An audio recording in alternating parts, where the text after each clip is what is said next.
weren't getting the right caliber of people with respect to our sales team.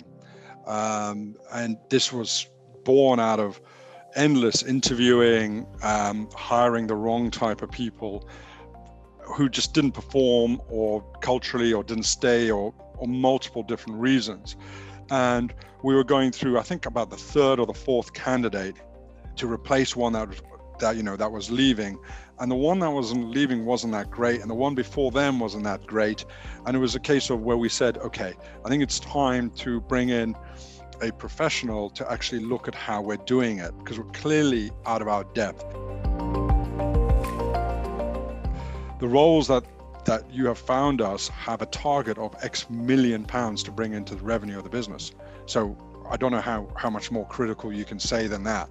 Obviously, we have to deliver the business, but this is a senior management position that it's not something as the board would allow us not to meet. You've got to meet your sales numbers, otherwise the business is going to suffer.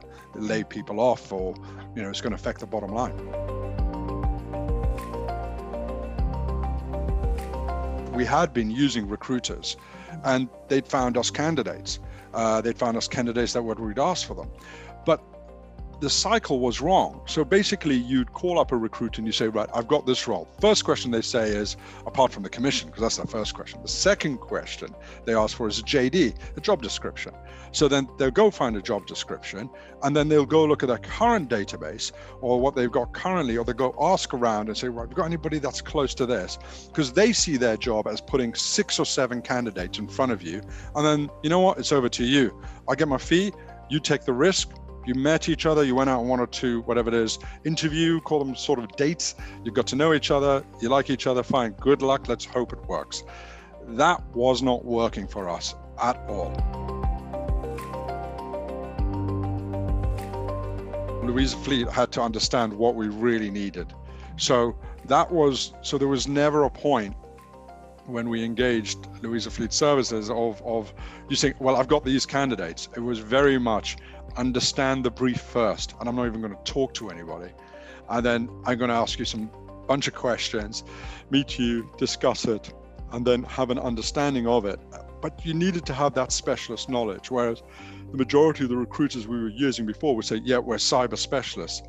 But that's massive. That means you're doing every type of layer, every type of technology, every type of business. So you're a jack of all trades. Whereas, well, I certainly believe with Louise Fleet Services, it was pretty bespoke.